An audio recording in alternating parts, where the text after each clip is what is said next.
चा दर गेला, पेशंट 60%च्या पेक्षा जास्त मिळायला लागले, तर हे ताबडतोब आज जी काही मुभा दिलेली आहे ही तिथल्या तिथं थांबवली जाईल. म्हणून सगळ्या पुणेकरांनी, पिंपरी चिंचवडकरांनी मास्कचा वापर हा केलाच पाहिजे. आपले आपले नियम जे आम्ही ठरवलेले आहेत त्याचं पालन प्रत्येकाने स्वतःपासून केलंच पाहिजे. दुकानामध्ये विक्री करत असताना दुकानाचे जे मालक असतील ते मालक आणि तिथं त्यांचे सेल्समन हे बऱ्याचदा मास्क वापरत नाहीत, अशा प्रकारची तक्रार काही सन्माननीय लोकप्रतिनिधींनी केली. माझं त्यांना अतिशय नम्रतापूर्वक सांगणं आहे की तुम्हाला ह्याच्यामध्ये मुभा पाहिजे असं ज्यावेळेस आपण म्हणता त्यावेळेस कुठल्याही परिस्थितीमध्ये करोना वाढता कामा नये ह्याबद्दलची जी खबरदारी आपण सगळ्यांनी मिळून घेण्याची गरज आहे ती मात्र प्रत्येकाने घेतलीच पाहिजे. ह्या सगळ्या गोष्टी करत असताना त्याच्यामध्ये कुणाकडनंही कुठली चूक ही होता कामा नये. आज निर्णय घेताना इतके दिवस ग्रामीण भागाच्या बाबतीमध्ये साधारण लेवल 4 होते.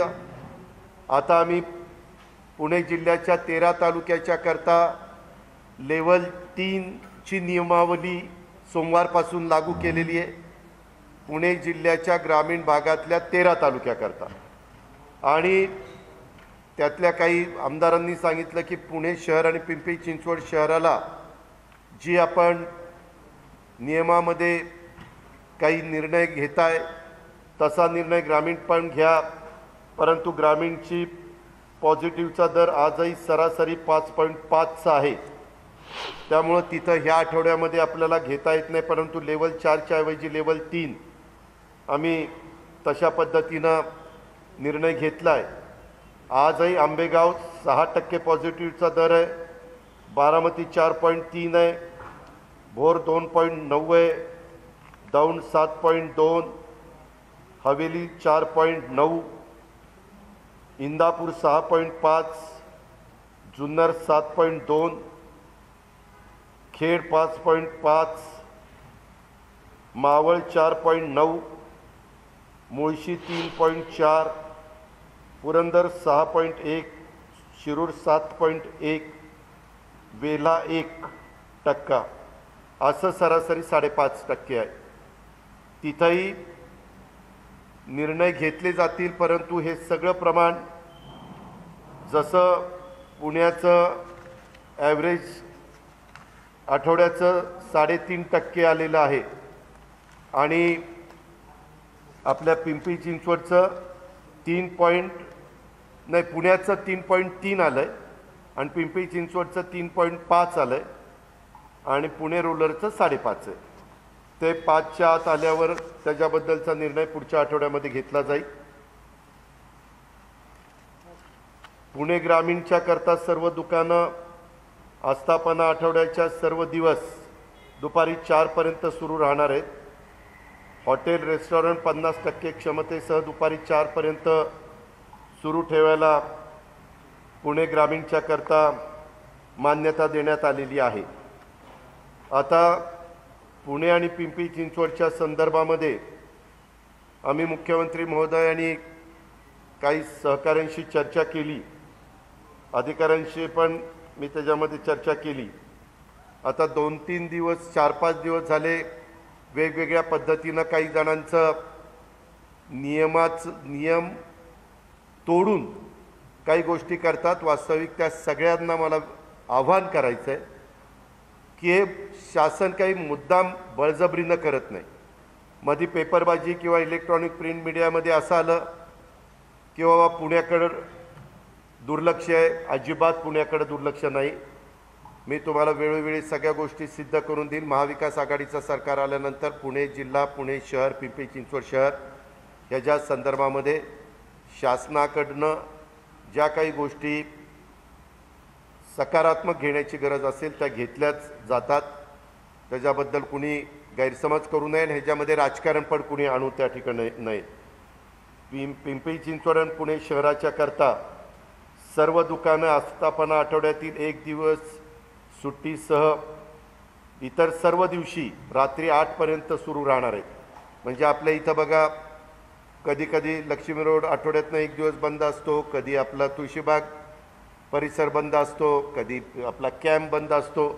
त्यांचे ते मागं वर्षानुवर्षे होत आलेले ते दिवस त्यांचे बंद राहतील, पण इतर 6 दिवस हे त्यांचे 8 वाजेपर्यंत सर्व दुकानं उघडी राहतील. पण त्या दुकानामध्ये मगाशी सांगितलं तसं दुकान मालकांनी आणि तिथल्या सेल्समन सगळ्यांनी मास्क कंपल्सरी वापरलाच पाहिजे. दोन्ही वॅक्सिन त्यांनी घेतलेलंच असलं पाहिजे मालकांनी, कारण आता पुण्यामध्ये प्रायव्हेट खाजगी पण वॅक्सिन मोठ्या प्रमाणावर उपलब्ध होतं. त्याच्यामुळं तिथं ग्राहक आलेला असताना ग्राहकाशी त्यांचा जेवढा काही संबंध येईल त्याच्यामध्ये दोन्ही वॅक्सिन तिथल्या सेल्समननी आणि मालकांनी घेतलेली असली पाहिजे. सर्व हॉटेल आणि रेस्टॉरंट हे 50% क्षमतेसह, म्हणजे तिथं फिजिकल डिस्टन्स ठेवून सर्व दिवशी रात्री 10 वाजेपर्यंत सुरू राहतील. हे उद्यापासून लागू होईल. जलतरण तलाव आणि निकट संपर्क येणारे सर्व क्रीडा प्रकार वगळून उर्वरित इनडोअर आणि आउटडोअर खेळ नियमित वेळेमध्ये त्या ठिकाणी सुरू ठेवले जातील. त्याच्यामध्ये कुठलंही बंधन ठेवलं जाणार नाही. शहरातील मॉल्स ते सुरू करायला आम्ही परवानगी देतो, पण तिथं डबल वॅक्सिनेशनची अट, जो ग्राहक तिथं जाईल, मॉलचे एंट्री एकच असते किंवा 2 असतात, तिथं बाबा त्यांनी दोन्ही वॅक्सिन घेतलं अशांनाच त्यांनी आतमध्ये सोडायचं. आणि तिथला जो स्टाफ आहे, तिथं स्टाफ पण बराच असतो, त्यांनी पण दोन्ही वॅक्सिन घेतलेलं असलं पाहिजे. आणि 15 दिवसांनी दर 15 दिवसांनी त्यांची टेस्टिंग हे झालं पाहिजे. मॉल्स रात्री 8 वाजेपर्यंत उघडे राहतील आणि 2 लसीकरण झालेल्यांनाच तिथं प्रवेश दिला जाईल. सर्व गार्डन्स, उद्यानं ह्या नियमित वेळेपर्यंत सुरू ठेवता येतील. आत्ता जरा संध्याकाळी सुरू ठेवताना थोडंसं त्याच्यात काही बदल केलेले होते, परंतु आता नेहमीची जी पद्धत आहे त्या प्रकारेच सकाळ आणि संध्याकाळ उद्यानं सुरू राहतील. पण हे सगळं करताना प्रत्येकाने मास्क हा कंपल्सरी वापरलाच पाहिजे. त्याच्यामध्ये जे काही नियमाचं पालन हे सगळ्यांनी त्या ठिकाणी केलंच पाहिजे. आत्तापर्यंत पुणे जिल्ह्यामध्ये 65,25,580 नागरिकांचं कोविड लसीकरण पूर्ण झालेलं आहे. पुणे मनपा मध्ये आम्ही जम्बो कोविड हॉस्पिटलचे पण IITच्या पथकाकडनं स्ट्रक्चरल ऑडिट केलं. पुढील 6 महिने तरी हॉस्पिटल वापरण्यास योग्य आहे असं त्यांनी त्याच्यामध्ये सांगितलेलं आहे. सद्य स्थितीमध्ये देशामध्ये केरळ राज्यात 3री लाट सुरू झाल्याचं जाणवतंय. तसंच सर्वाधिक सक्रिय रुग्ण केरळ राज्यात दिसून येत आहेत.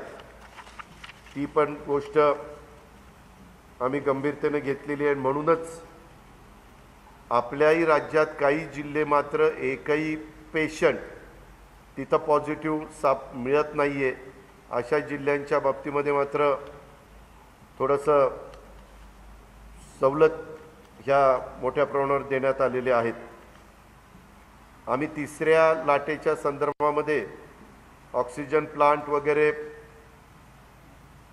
2ऱ्या लाटेत आपल्याला बाहेरनं ऑक्सिजन आणावा लागला तशा प्रकारची परिस्थिती येऊ नये. आपल्यालाच ऑक्सिजन इथं मिळावा आणि तो इथंच तयार व्हावा, आणि म्हणून ऑक्सिजन प्लांट तिथं लागले पाहिजेत. आता 8 PMC, 8 पुणे ग्रामीण आणि 3 PCMC असे एवढे प्लांट ऑक्सिजनचे 19 सुरू झालेत. 34 ऑक्सिजन जनरेशन प्लांट प्रस्तावित आहेत. ते पण नजीकच्या काळामध्ये होतील. आम्ही त्याच्यात एक निर्णय घेतला की तिथं ज्या कंपनीला ऑर्डर दिलेली आहे तिथं PMCचा, PCMCचा किंवा जिल्हाधिकाऱ्यांचा माणूसच तिथं जाऊन तिथं थांबूनच त्याचा पाठपुरावा करेल.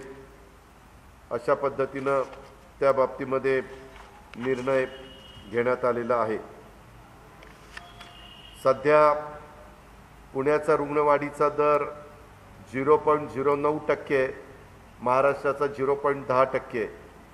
शैक्षणिक दैनंदिन चाचण्या प्रति दशलक्ष लोकसंख्येच्या प्रमाणात महाराष्ट्राच्या 3,74,871 चाचण्या होतात. तसं पुण्यात 4,98,746 अशा पद्धतीनं चाचण्याचं प्रमाण आहे. साप्ताहिक पॉझिटिव्हिटी पुण्यामध्ये ग्रामीण भाग धरल्यामुळे 4.7 येते, महाराष्ट्रात 3.5 आहे. मृत्यूदर महाराष्ट्रात 2.11 आहे, पुणे जिल्ह्याचा 1.6% आहे. क्रियाशील रुग्णसंख्या महाराष्ट्राची 75,303 आहे, पुण्याची 8,972 आहे. कोविड आरोग्य संस्था 898 आहे, महाराष्ट्राची 6,842 आहे. आणि ऑक्सिजन विरहित खाटा ह्या महाराष्ट्रात 4,55,942 आहेत. त्याच्यातल्या 12.7% ऑक्सिजन विरहित खाटा एकट्या पुण्यामध्ये उपलब्ध आहेत.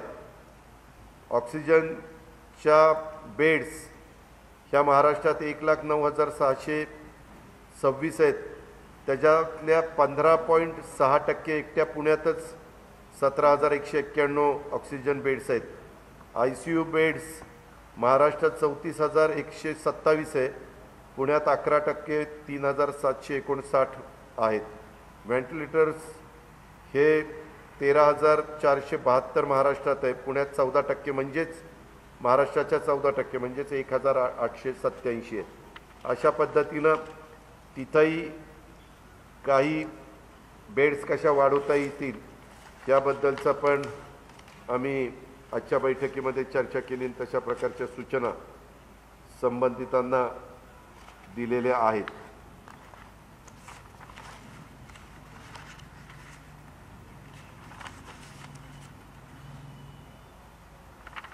पण मी पुन्हा पुणेकरांना सांगेन, पिंपरी चिंचवडकरांना सांगेन, ह्या सगळे जे काही थोडंसं मुभा देण्यात आलेली आहे, हे ज्या दिवशी 7%च्या पुढचं पॉझिटिव्ह रेट जाईल त्या दिवशी हे सगळे नियम थांबतील आणि नवीन नियमावली त्यांना लागू होईल. मागच्या वेळेस दुसऱ्या लाटेच्या वेळेस असंच झालं. जवळपास 2 आठवडे 3 आठवडे आमच्या प्रत्येक मिटिंगमध्ये पुढं घ्या करून ते गेलं आणि मग नंतर संख्या वाढली की ते इतक्या बाकीच्यांना सगळ्यांना बाधित करतात आणि मग बेडची उपलब्धता होत नाही, बाकीच्या सगळ्या अडचणी निर्माण होतात आणि त्याची खूप मोठी किंमत ही सर्वांना मोजावी लागते. त्याच्यामुळं आज हा निर्णय घेत असताना सगळ्या लोकप्रतिनिधींना आणि अधिकाऱ्यांना पण मी स्पष्टपणे सांगितलेलं आहे की हे फक्त प्रमाण जर सगळ्यांनी मिळून मर्यादित ठेवलं पॉझिटिव्हचं तर मग मात्र बऱ्याच अंशी जनजीवन पूर्ववत पदावर येण्याच्या करता मदत ही त्या ठिकाणी होईल. कुठले मी आत्ता काय सांगितलं की ह्याच्यामध्ये आत्ता ज्या काही मुभा होत्या पूर्णपणे तर आपण 3.5%च्या पेक्षा खाली आलेलो नाही. आता कुठलीही शनिवार रविवार बंद वगैरे तशी बंधनं घातलेली नाही आहेत आणि ज्या 4पर्यंत वेळा होत्या त्याही 8 वाजेपर्यंत वाढून दिलेल्या आहेत. हॉटेलच्या वेळा 10 वाजेपर्यंत वाढून दिलेल्या आहेत. त्याच्यामुळे हे सगळं करत असताना प्रत्येकाने गर्दी कुठं होता कामा नये ही खबरदारी प्रत्येकाने आपली घेतली पाहिजे. ही मात्र वस्तुस्थिती आहे.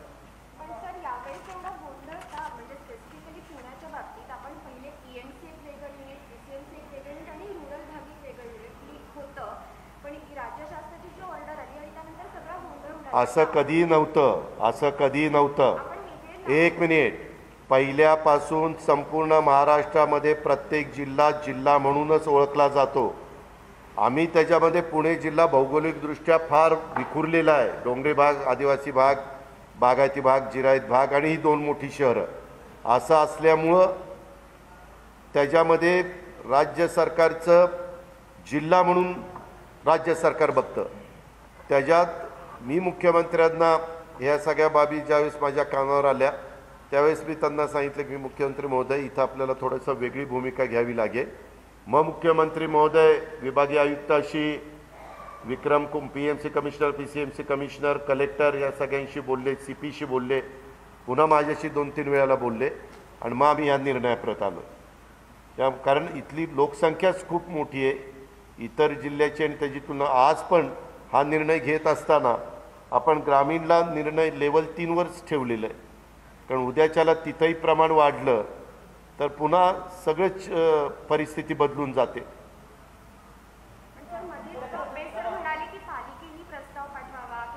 मी सांगतो याच्यामध्ये निर्णय घेताना पुण्याच्या संदर्भात मी मुख्यमंत्री महोदयांना विचारून निर्णय घेत असतो.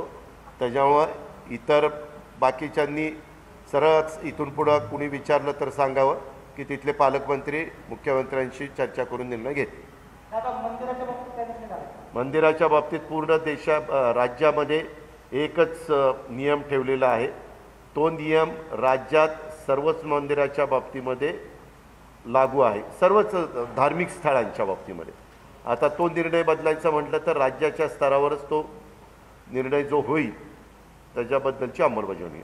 पण जिल्हा वाईज ह्याच्यामध्ये वेगळे निर्णय घेतले जाणार नाहीत. राज्याची पण ज्यावेळेस आम्ही ऑर्डर काढतो त्याच्यामध्ये धार्मिक स्थळं या संदर्भामधला निर्णय हा पूर्ण राज्यात चांद्यापासून बांध्यापर्यंत एकच असतो.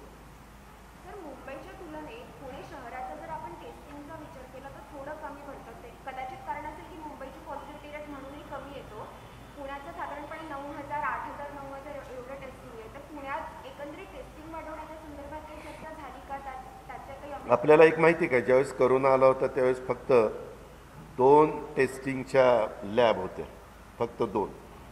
आता तो आकडा वाढवत वाढवत वाढवत वाढवत आपण 700च्या पुढं नेलेला आहे.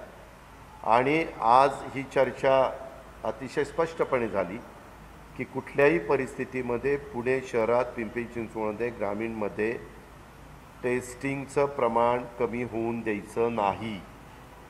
कारण उद्या टेस्टिंगचं प्रमाण कमी ठेवलं तरी देखील पॉझिटिव्हचा दर कमी त्या ठिकाणी होऊ शकतो. कारण शेवटी तुम्ही किती टेस्टिंग करता त्याच्यावरच सगळ्या गोष्टी अवलंबून आहे. आणि आत्ताच्या काळामध्ये साधारण जशा प्रकारचं टेस्टिंग होतं तेवढंच प्रमाण राहिलंच पाहिजे, की बहुना त्याच्यापेक्षा थोडंसं जास्तीचं झालं तरी हरकत नाही, अशा सूचना आज प्रशासनाला दिलेल्या आहेत.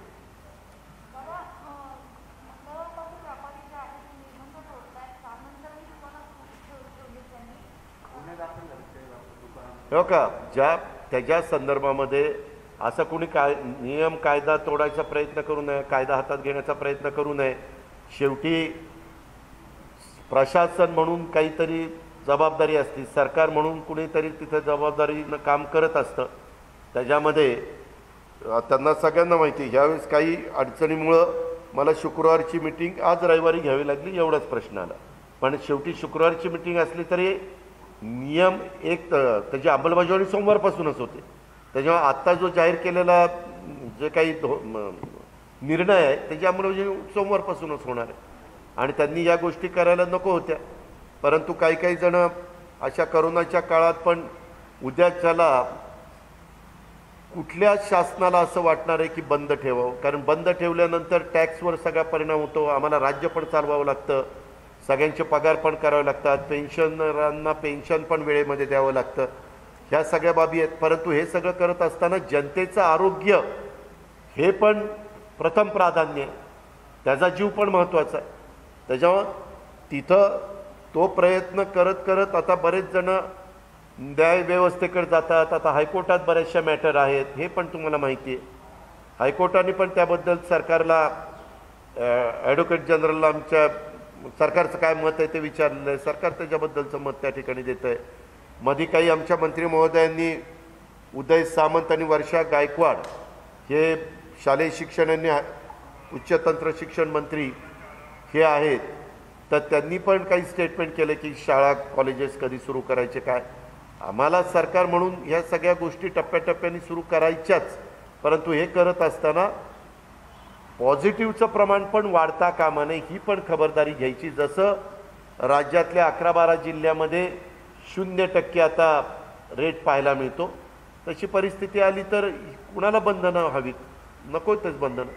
पण म्हणून व्यापारी वर्गाने किंवा इतर सहकाऱ्यांनी म्हणून मी आजच सांगतोय की उद्याच्याला 7% पुढं जर हा पॉझिटिव्हचा दर गेला तर मग मात्र पुन्हा पूर्ववत नियमावली लागू केली जाईल. आणि म्हणून सगळ्यांनी काळजी घेतली पाहिजे. व्यापाऱ्यांनाही त्यांचा व्यवसाय करायला मुभा आहे.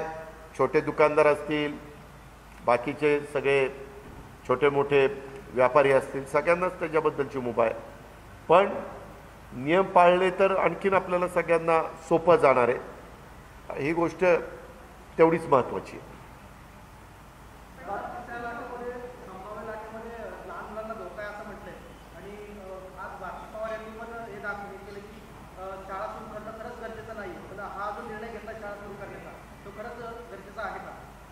त्या संदर्भामध्ये एक सूतोवाच केलेला आहे किंवा असं करणे. शेवटी कुठले निर्णय घेत असताना काही जनमानसाचा काय मत आहे ते देखील आजमावं लागतं. काही बाबतीमध्ये आता देशातल्या काही राज्यांमध्ये शाळा जिथं प्रमाण कमी आहे तिथं सुरू झालेत.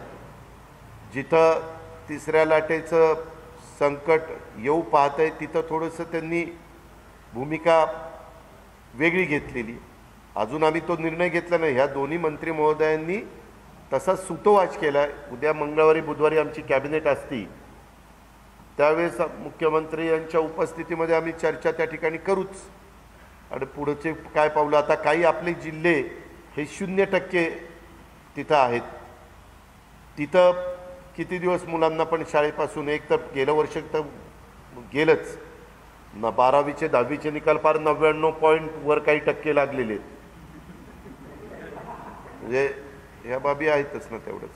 तर शेवटी त्यांचाही करिअरचा प्रश्न आहे, त्यांचा पुढच्या पूर्ण आयुष्याचा प्रश्न आहे.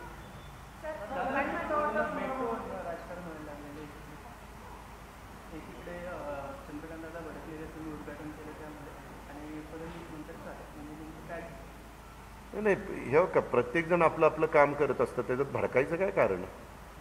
ती ट्रायल होती, ट्रायलला पण भडकताय का काय. ते काय रेग्युलर नव्हते, ते एकदा सुरुवात करायची होती. जरा त्या निमित्तानं कार्यक्रम झाला तर थोडीशी त्याला प्रसिद्धी मिळते, लोकांना कळतं की व इथपर्यंत 3 स्टेशनपर्यंत आता काम झालेलं आहे. आणि ते स्वतः VCवर आलेच होते ना त्या दिवशी.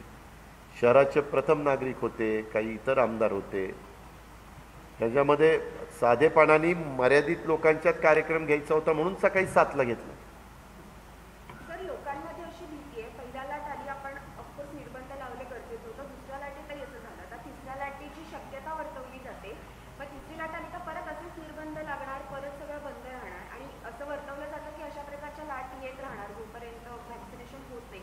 पण एक लॉंग टर्म अनलॉक प्लॅन गरजेचा आहे असं वाटत. ह्याच्यामध्ये एक आम्ही बघितलं की जास्तीत जास्त सर्वांना दोन्ही व्हॅक्सिनेशन करून त्या ठिकाणी तयार ठेवायचं. दोन्ही व्हॅक्सिनेशन ज्यांचं झालेलं आहे, आज आता मगाशी विभागीय आयुक्तांनी आम्हाला प्रेझेंटेशन दिलं, त्याच्यात त्या लोकांना तुमचं पॉझिटिव्हचं प्रमाण 0.1 असं आहे, म्हणजे कमीच आहे. आणि मॉर्टॅलिटीचं प्रमाण जवळपास नाही आहे.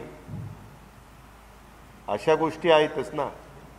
आपण आता आम्हाला आता आदर पुनावाला आलेत, मी पण त्यांच्याशी बोलणार आहे की बाबा तुम्ही आता व्हॅक्सिनेशन जास्तीचं करा, अशा सूचना त्यांना केंद्राने केलेल्या होत्या. सिरमला पण केल्या होत्या आणि भारत बायोटेकला पण केलेल्या होत्या. आणि आम्हाला सांगण्यात आलेलं होतं की ऑगस्टमध्ये जास्त मिळेल.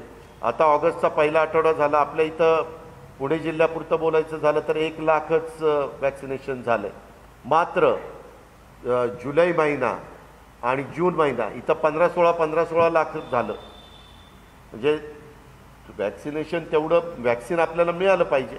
आता आम्ही आदर्शी पण बोलतोय की बाबा आम्ही दोन्ही कॉर्पोरेशन म्हणलं आम्ही पण विकत घ्यायला तयार आहोत.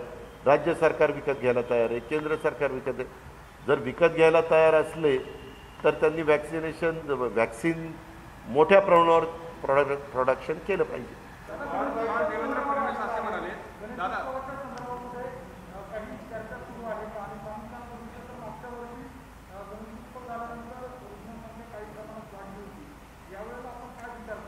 त्या संदर्भामध्ये गणेशोत्सवाच्या बद्दल मुख्यमंत्र्यांच्या स्तरावर बैठक नेहमी होत असते. मुख्यमंत्री VCAच्या द्वारे अनेक म्हणजे मुंबई असेल, पुणे असेल, अशी महत्त्वाच्या शहरांच्या महत्त्वाचे जी मंडळं आहेत त्या सगळ्यांशी VCच्या द्वारे बोलून निर्णय घेत असतात. एक आहे, साधारण जगात एक सिद्ध झालं, जिथं गॅदरिंग होतं लोकांची संख्या वाढते. आज आता उदाहरणाखातर मी तुम्हाला सांगतो, सोलापूर जिल्ह्यामध्ये पंढरपूरला पॉझिटिव्हचा दर हा वाढलेला आहे, माळशिरसला पॉझिटिव्हचा दर वाढलेला आहे. आता परवाच्या काळामध्ये आपण वारीला तिथं माळशिरस तालुक्यातनं चालत वाखारीवरून परवानगी दिलेली होती. आता करमाळ्याला 9.2%, पंढरपूरला 8.6%, माढ्याला 7.7%, माळशिरसला 7.4%. बाकी मग अक्कलकोटला 0.4%, नॉर्थ सोलापूरला 1%, मंगळवेढ्याला 1.5%, बार्शीला 1.5%, असं ते आहे. याचा अर्थ जिथं गॅदरिंग होतं तिथं संख्या वाढते, हे निर्विवाद पुढं आलेलं आहे. त्याच्यामुळं आपण ह्या काही काळाकरता थोडंसं आपल्या काही उत्साहाला मुरड घातली पाहिजे, काही थोडीशी बंधनं पाळली पाहिजे. त्याला इलाज नाही, हे करावंच लागेल आणि सगळ्यांना ऐकावंच लागेल. सर, आपण महाराष्ट्र ऑलिम्पिक संघटनेचे अध्यक्ष आहात. तशा प्रकारे ओडिशाने गुंतवणूक केली, हॉकीमध्ये त्यांनी इन्व्हेस्टमेंट केली आणि ऑलिम्पिकमध्ये आपल्याला त्याचे रिझल्ट दिसले. तसं काही प्रयोजन, तसं एखाद्या खेळामध्ये सबस्टन्शियल गुंतवणूक करण्याचा राज्य शासनाचा प्लॅन आहे का? काही ठराविक एखाद्याच खेळामध्ये तशा प्रकारची गुंतवणूक करण्याचा अजिबात तसा प्लॅन नाही. सर्वच ज्यांना ज्या खेळामध्ये आवड असेल तिथं त्या पायाभूत सुविधा तिथं मिळाल्या पाहिजे. आम्ही ह्यावेळेस बजेट पेश करत असताना पूर्वीच्या काळामध्ये तालुका क्रीडा संकुलाला 1 कोटी रुपये होते, ते मला वाटतं आता 5 कोटी रुपये केलेले आहेत. पूर्वीच्या काळामध्ये जिल्हा क्रीडा संकुलाला 8 कोटी रुपये होते, ते आता जवळपास 25 का किती कोटी केलेले आहेत. आणि विभागीय आयुक्त कार्यालय म्हणजे क्रीडा संकुलाला त्याच्यात आणखीन मोठ्या प्रमाणावर 40 का 50 कोटी असे केलेले. म्हणजे इन्फ्रास्ट्रक्चर देण्याचा आपला प्रयत्न आहे.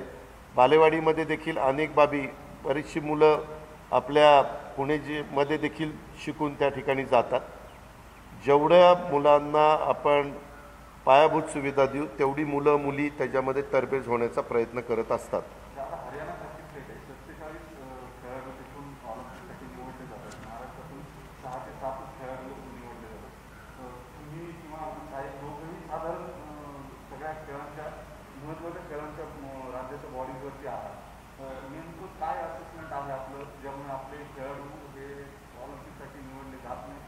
ह्याच्यामध्ये ऑलिम्पिकला सिलेक्ट होण्याच्या करता त्यांचं तेवढी तयारी असली पाहिजे. ज्यांची तयारी आता ह्यावेळेस जेवढे खेळाडू होते त्यांच्याकरता प्रत्येकी काही लाख रुपये खर्च राज्य सरकारने केला. ही तर वस्तुस्थिती खरी आहे. आणि ह्या संदर्भामध्ये त्यांना लागणाऱ्या इन्फ्रास्ट्रक्चर तयार करण्याची जबाबदारी राज्य सरकारची असते, क्रीडा विभागाची असते. राज्य सरकारने निधी द्यायचा असतो. पाठीमागच्या काळामध्ये बऱ्याचदा खेळाडूंना नोकऱ्या मिळायच्या नाही. पूर्वीच्या काळामध्ये थोड्याशा नोकऱ्या त्यांना चांगल्या पद्धतीनं मिळायच्या, म्हणून आम्ही त्याच्यातनं क्लास 1 क्लास 2च्या नोकऱ्याच्या बद्दलचे निर्णय घेतले. आणि कुठल्याही भरतीमध्ये 5% क्रीडा क्षेत्रातले नावाजलेल्या खेळाडूंना संधी देण्याच्या बद्दलचा पण निर्णय घेतला की आईवडील अभ्यासाकडेच मुलीला लक्ष द्यायला सांगतात, पण अभ्यासाबरोबरच जर तो एखाद्या खेळामध्ये म्हणजे क्रीडा क्षेत्रामध्ये एखाद्या त्यांनी नैपुण्य चांगलं जर दाखवलं, तो जर तरबेज झाला तर तो क्लास 1ची नोकरी देखील घेऊ शकतो. हे अनेक उदाहरणं आपल्या तेजस्विनीचं आहे, हिचं सरनोबतचं आहे, अशा बरेच उदाहरणं आपल्या सगळ्यांच्या समोर आहे. किंवा काही कुस्तीगीर क्षेत्रातले आहेत. आता आपल्याकडं आपल्या मातीच्या कुस्त्या चालतात, तिथं मॅटवरच्या कुस्त्या चालतात. आम्ही DPCच्या मार्फत कबड्डीला मॅट उपलब्ध करून द्या सांगितलं, खो खोला मॅट उपलब्ध करून द्या सांगितलं, कुस्तीला मॅट उपलब्ध करून द्या सांगितलं. ह्याच्या आधी मॅट उपलब्ध DPCमध्ये होत नव्हते, आता सर्रास आपण ते उपलब्ध करून देतो. ज्या ज्या गोष्टी त्यांना लागतात त्या त्या देण्याचा आपला प्रयत्न आहे. परंतु आत्ता एका मी प्रश्न विचारत असताना किंवा काही राज्य ठराविकच खेळ डोळ्यासमोर ठेवून तशा पद्धतीनं तिथं तयार करण्याचा प्रयत्न करत असतात. आपल्याला असा ठराविकच खेळ डोळ्यासमोर ठेवून एक आहे निर्विवाद सत्य आपल्या इथं. पुण्यामध्ये उद्यापासून काही निर्बंध शिथिल करण्यात येत आहेत आणि याचविषयी माहिती देण्याकरता उपमुख्यमंत्री अजित पवार यांनी ही पत्रकार परिषद घेतली. वेगवेगळ्या मुद्द्यांना घेऊन खरं तर ते उत्तरं देताना दिसत आहेत. अगदी कोणत्या प्रकारचे निर्बंध शिथिल करण्यात आलेले आहेत, केव्हापासून याची अंमलबजावणी केली जाईल आणि त्याचबरोबर अजित पवार यांनी हे देखील स्पष्ट केलं की काही ठराविक